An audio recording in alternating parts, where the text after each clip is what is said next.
Salutations à tous, mes amis.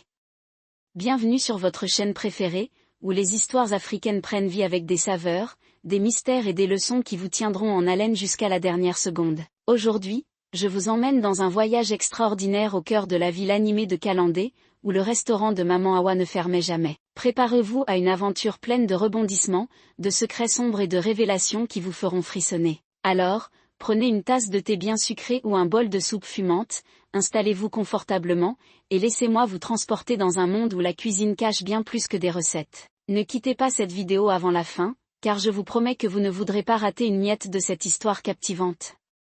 Dans la ville poussiéreuse de Kalandé, où les rues vibraient de vie et les marchés chantaient sous le soleil brûlant, il y avait un lieu qui ne dormait jamais, le restaurant de Maman Awa. Niché entre des boutiques aux toits de tôle et des arbres tordus par le vent, cet endroit était une légende. Jour et nuit, ses portes restaient grandes ouvertes, accueillant quiconque osait s'aventurer sous son auvent coloré. Le feu crépitait sans relâche dans la cuisine, et l'air était saturé d'odeurs envoûtantes, piments qui piquaient les narines, oignons doux qui dansaient dans les marmites, et viande grillée qui murmurait des promesses de délices. Même à 3 heures du matin, quand la ville sombrait dans un silence rare, vous pouviez pousser la porte grinçante et trouver un plat chaud prêt à être servi. Maman Awa, une femme imposante aux cheveux tressés serrés et au sourire éclatant, vous accueillait avec une assiette fumante et une phrase qui résonnait comme une bénédiction: mange et oublie tes soucis. Sa dent en or brillait sous les lampes à pétrole, ajoutant une touche de mystère à son aura chaleureuse. Les gens venaient de partout. Certains marchaient des heures sous un soleil de plomb, leurs sandales usées claquant contre la terre rouge. D'autres pédalaient sur des vélos rouillés, les pneus sifflant dans la nuit. Quelques-uns arrivaient pieds nus, les plantes calleuses et poussiéreuses, guidés par une seule obsession, la nourriture de Maman Awa. Sa soupe au poivre était une explosion de saveurs, si puissante qu'elle pouvait redonner vie à un homme épuisé,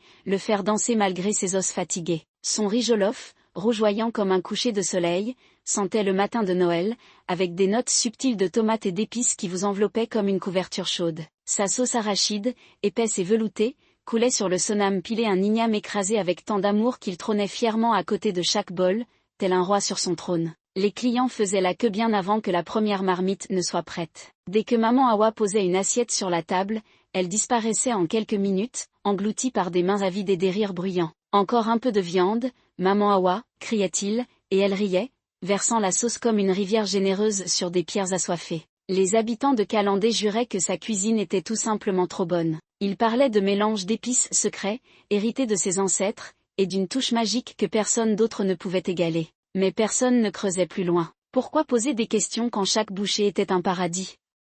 La nourriture était trop douce, trop parfaite pour qu'on ose troubler ce bonheur. Le restaurant vibrait toujours de vie. Les rires fusaient comme des éclairs, les assiettes s'entrechoquaient comme des tambours, et les conversations s'élevaient en un brouhaha joyeux. Pourtant, derrière ce tableau idyllique, quelque chose bouillonnait. Quelque chose que seule Maman Awa connaissait. Car chaque marmite a un fond, et certains fonds cachent bien plus que des restes de piment. Au cœur de la cuisine de Maman Awa, là où les murs suintaient de vapeur et où l'odeur du ragoût dansait comme un esprit libre, trônait une marmite différente des autres. Elle était grande, noire comme la nuit sans lune, et si ancienne que ses flancs portaient des cicatrices de rouille et de feu. Posée dans un coin sombre près du mur du fond, elle semblait veiller sur la pièce comme une sentinelle silencieuse. Cette marmite ne bougeait jamais. Personne ne la touchait. Personne n'osait même s'en approcher. Seule Maman Awa avait le droit de s'en servir, et elle ne l'utilisait qu'une fois par an, en décembre. Toujours seule. La porte de la cuisine se fermait avec un claquement sec, le rideau de perles était tiré, et un silence oppressant tombait sur le restaurant. Cette marmite ne fumait jamais. Aucun arôme n'en émanait.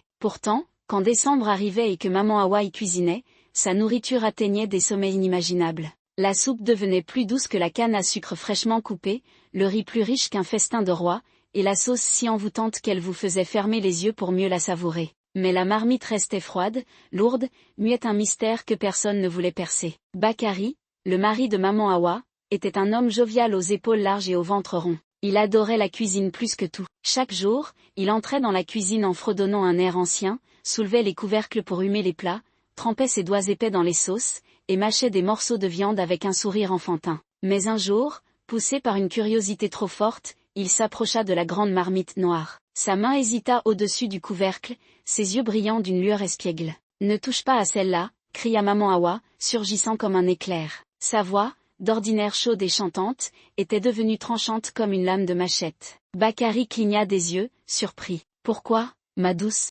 demanda-t-il, tentant un sourire charmeur. Parce que je l'ai dit, répondit-elle, le regard dur comme la pierre. Celle-là est spéciale. Il recula, haussant les épaules, mais ne posa plus jamais la question. Même les employés de Maman Awa, de jeunes filles au visage fatigué et aux mains abîmées par le travail, respectaient cette règle invisible. Elle surveillait chaque recoin du restaurant avec une précision militaire, les tables propres, les assiettes empilées, le feu bien alimenté. Mais ce coin-là?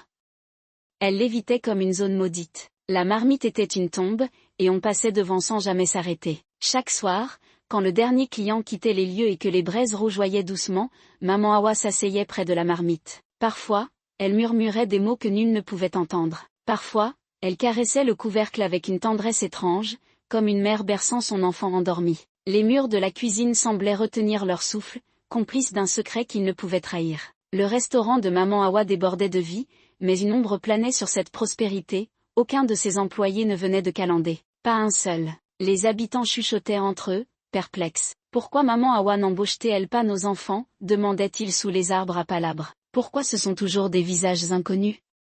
Chaque année, une nouvelle vague de jeunes arrivait, des garçons et des filles aux bras maigres comme des branches sèches, aux yeux ternes et aux bouches scellées. Ils ne riaient presque jamais. Ils travaillaient comme des machines, leurs mouvements mécaniques et lourds, lavaient les assiettes jusqu'à ce que leurs doigts rougissent, puisaient de l'eau dans des seaux trop grands, pilaient l'igname jusqu'à ce que leurs épaules crient de douleur. Même quand la ville dormait, on pouvait voir leurs silhouettes frêles balayer la cour sous la lumière pâle de la lune. Et puis, chaque décembre, Maman Awa disparaissait. Elle pliait ses plus belles robes dans des sacs brodés, nouait un foulard éclatant autour de sa tête, et partait pour un village lointain appelé Ngarata. Là-bas, les routes étaient des rubans de poussière rouge, les toits des cases s'effritaient sous le vent, et les enfants erraient, pieds nus, avec des regards affamés et des lèvres gercées par la sécheresse. Maman Awa frappait aux portes des maisons les plus pauvres, s'asseyait sous les manguiers avec les mères et les oncles, et prenait leurs mains calleuses dans les siennes. Sa voix était douce comme une brise sucrée. « Laissez-moi emmener votre enfant en ville, disait-elle. Je vais l'envoyer à l'école, lui donner à manger, l'habiller comme un prince ou une princesse. Laissez-moi vous aider. » Quand les parents hésitaient, les yeux embués de doute, elle ouvrait son sac et en sortait des photos. Des images d'enfants en uniformes scolaires impeccables, souriant devant des tableaux noirs, tenant des livres comme des trophées. « Regardez Sénab, disait-elle avec un sourire radieux. Voyez Malik. Ils vont bien, ils apprennent vite. Vous serez fiers d'eux. » Les pauvres parents, le cœur lourd mais plein d'espoir, essuyaient leurs larmes et hochaient la tête. « Emmène-le, murmurait-il. Qu'il ait une meilleure vie. Prends-la, qu'elle échappe à cette misère. Car quand on n'a rien, même un mensonge peut briller comme un trésor. » Ainsi, chaque Noël, Maman Awa revenait à Calandé avec de nouveaux visages, un garçon aux épaules voûtées, une fille aux nattes défaites, parfois 2 ou 3 enfants serrés dans l'arrière de son vieux pick-up. Mais une chose était sûre, aucun d'eux ne retournait jamais à Ngarata. La première enfant que Maman Awa ramena s'appelait Fatou. Fatou avait 15 ans, un visage doux comme la lune et des yeux qui semblaient toujours au bord des larmes. Elle venait d'une famille brisée par le malheur. Un soir d'orage, sa maison de paille et de boue avait pris feu, un brasier furieux qui avait dévoré tout sur son passage. Ses parents avaient péri dans les flammes, hurlant alors que le toit s'effondrait. Quand les voisins avaient enfin éteint l'incendie, il ne restait que des cendres et une odeur âcre qui collait à la peau de Fatou. Seule au monde, elle avait trouvé refuge chez son oncle, un homme aux traits durs et aux poches vides. Mais sa maison était déjà pleine à craquer, ses propres enfants dormant à même le sol, le ventre creux. Fatou passait ses journées assise au bord de la rivière de Ngarata, regardant l'eau couler avec une lenteur hypnotique, comme si elle portait les réponses à sa douleur. C'est là que Maman Awa la trouva. Elle s'assit à ses côtés, son pagne coloré contrastant avec la grisaille de la rive. « Tu veux aller à l'école, ma petite ?» demanda-t-elle, sa voix enveloppante comme une chanson. Fatou leva les yeux, tremblante, et hocha la tête sans un mot. Maman Awa posa une main chaude sur son épaule. « Ne t'inquiète pas, je vais m'occuper de toi. Tu auras des livres, des vêtements neufs, un avenir. Tu seras heureuse à nouveau. » Le lendemain, elle parla à l'oncle de Fatou. « Laissez-moi l'emmener, dit-elle, ses mots sucrés comme du miel. Elle ira à l'école, elle deviendra quelqu'un. Vous serez fiers d'elle. » L'oncle, épuisé par la faim et les responsabilités, accepta sans hésiter. Pour lui, c'était une bénédiction tombée du ciel. Quand Fatou arriva à Calandé, elle sourit pour la première fois depuis des mois. Maman Awa tint parole au début, elle lui acheta un uniforme bleu et blanc, des cahiers aux pages vierges, et un petit téléphone à touche pour appeler son oncle. Fatou commença l'école dans une salle bondée où les pupitres grinçaient, mais elle s'accrochait à chaque mot du professeur comme à une bouée. Elle apprenait vite, riait parfois avec ses camarades, et un soir, elle appela son oncle, la voix pleine d'étoiles. « Je vais bien, Tonton, je suis heureuse ici. Mais ce bonheur était une illusion fragile. Quand le deuxième trimestre arriva, maman Hawa changea de ton. Un matin, elle se planta devant Fatou, les bras croisés. Tu ne peux pas juste manger ma nourriture et aller à l'école sans rien donner en retour. Qu'est-ce que tu fais pour moi? Fatou cligna des yeux, confuse. Mais tu avais dit. J'ai dit ce que j'ai dit, coupa maman Hawa, la voix froide comme un vent d'harmattan. Prépare-toi, tu vas travailler maintenant. L'école s'arrêta net. L'uniforme fut plié et rangé dans un coin sombre, les cahiers abandonnés sous une pile de vieux tissus. Le téléphone disparut de ses mains. Fatou commença à travailler, elle lavait des montagnes d'assiettes jusqu'à ce que ses doigts saignent, moulait du piment jusqu'à ce que ses yeux pleurent, portait des seaux d'eau si lourds que ses épaules ployaient. Du matin au soir, elle servait les plats aux clients hilars, leur rire contrastant avec son silence grandissant. La nuit, elle dormait sur une natte usée à même le sol de la cuisine, son pagne roulé sous la tête comme un oreiller. Parfois, elle pleurait doucement, étouffant ses sanglots pour ne pas réveiller les autres. « Je peux rentrer voir mon oncle » supplia-t-elle un jour, la voix tremblante. Maman Hawa la fixa sans ciller. « Pas encore. Sois patiente. » Fatou resta. Elle travailla. Elle attendit. Mais personne ne vint la chercher, et petit à petit, la lumière dans ses yeux s'éteignit, comme une rivière asséchée par un été cruel. Un an passa, et décembre arriva comme une promesse. « Prépare tes affaires » dit maman Hawa un soir, remuant une soupe qui embaumait la cuisine. « On va au village. » Fatou bondit de joie, son cœur battant à tout rompre. Enfin, elle reverrait son oncle, la rivière, les manguiers tordus de Ngarata. Mais maman Hawa avait une règle étrange, elle ne voyageait que la nuit. Elles partirent donc dans l'obscurité, le pick-up brinque-ballant sur les routes défoncées, les phares trouant le voile noir comme des yeux de félin. Au petit matin, maman Hawa revint seule à Ngarata. Les villageois, rassemblés sous l'arbre central, l'accueillirent avec des sourires curieux. « Où est Fatou » demanda une vieille femme, son panier d'igname posé à ses pieds. « Elle vient pour Noël » Maman Hawa sourit, dévoilant sa dent en or. « Non, elle est partie avec son école. Une excursion à Abuja. Elle m'a même dit de vous saluer tous. » Les gens hochèrent la tête, impressionnés. « Elle voyage maintenant, elle réussit. »« Que Dieu bénisse maman Hawa » s'exclamèrent-ils. Puis elle sortit une photo de son sac,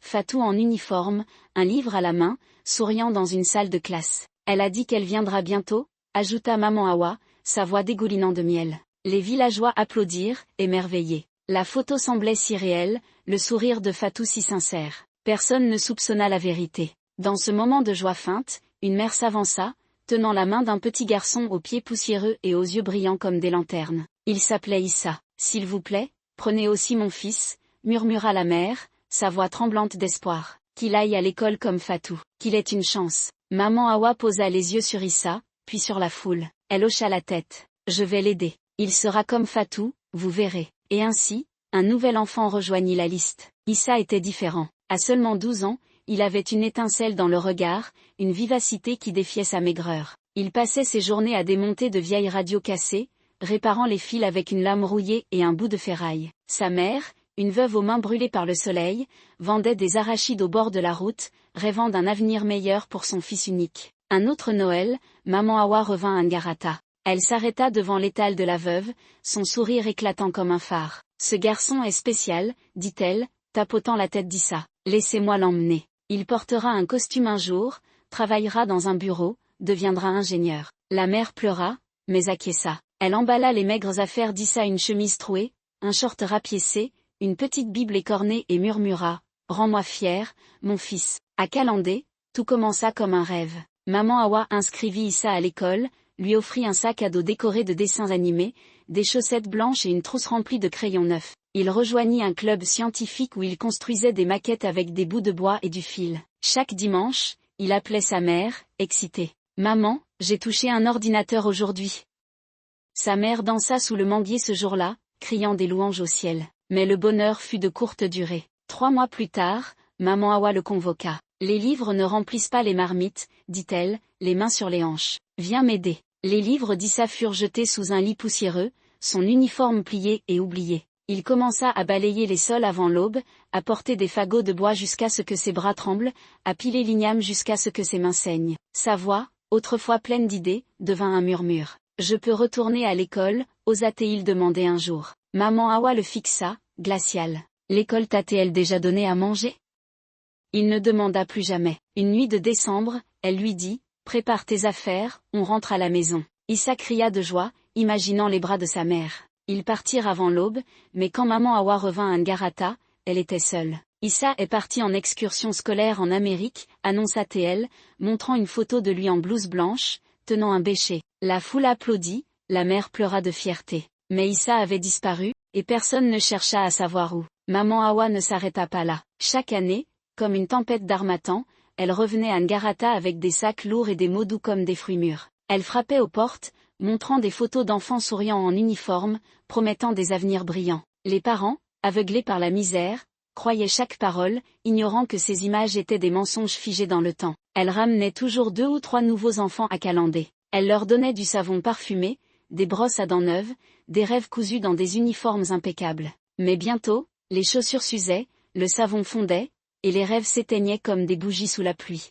Les enfants devenaient des ombres laborieuses, puis disparaissaient sans laisser de traces. Pendant ce temps, le restaurant prospérait. Des lumières clignotantes rouges, vertes, jaunes illuminaient désormais la façade. La marmite noire grandissait, plus large, plus profonde. Les chaises en bois furent remplacées par des bancs en plastique luisant. La file d'attente s'étirait comme une rivière sans fin. Sa nourriture est trop bonne, disaient les clients. Il y a un secret là-dedans. Mais ce secret n'était pas dans les épices. Il était plus sombre, plus lourd, et il avait un prix. Un autre décembre arriva, et dans une concession délabrée à la lisière de Ngarata, une fille nommée Khadija était assise sur un banc bancal. Orpheline depuis que la malaria avait emporté ses parents, elle vivait avec sa grand-mère, une vieille femme aux yeux voilés qui vendait des ignames rabougris. Elle partageait un gobelet ébréché et dormait souvent le ventre vide. Maman Hawa apparut ce jour-là, un sac de riz et des biscuits dans les mains. « Laissez-moi emmener cette petite, dit-elle à la grand-mère. Elle est spéciale. Elle mérite mieux que cette vie. » Khadija hocha la tête,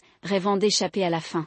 À Calendé, elle reçut des chaussures brillantes, un uniforme propre, et une brosse à dents bleues. Elle alla à l'école, tenant ses livres comme des joyaux. Mais quelques semaines plus tard, tout s'arrêta. « Nettoie », ordonna maman Hawa, lui tendant un chiffon sale. Khadija travailla sans relâche, ses rêves s'effaçant sous la crasse des marmites. Mais quelque chose en elle résistait encore, une étincelle que la marmite n'avait pas encore vue. Bakari, le mari de maman Hawa, cachait une noirceur sous son rire tonitruant. Ses yeux suivaient Khadija partout, quand elle portait l'eau, quand elle lavait le poisson, quand elle se changeait derrière un rideau élimé. « Tonton, vous voulez quelque chose ?» demanda-t-elle un soir, la voix tremblante. Il ricana. « Toi, ma petite. » Un jour, il la coinça dans la maison familiale, alors qu'elle cherchait un sac de riz sur ordre de maman Hawa. La porte claqua, les verrous claquèrent, et Khadija cria. Bakari l'attrapa, sourd à ses supplications. Mais la porte s'ouvrit à la volée, maman Hawa était là. Elle vit la robe déchirée de Khadija, les mains sales de son mari. Sans un mot,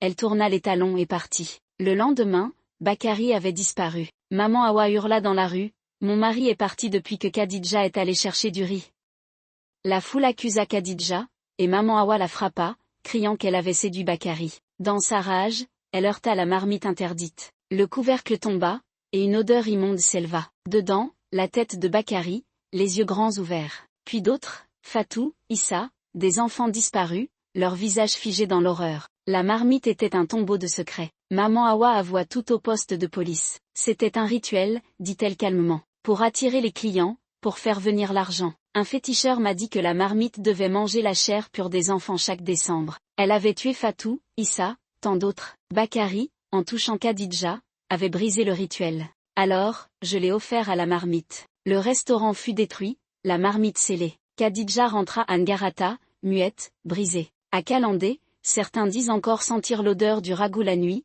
entendre des murmures derrière la cuisine verrouillée. Je leur ai dit de ne pas ouvrir cette marmite, semble chanter une voix dans le vent. Et voilà, mes amis.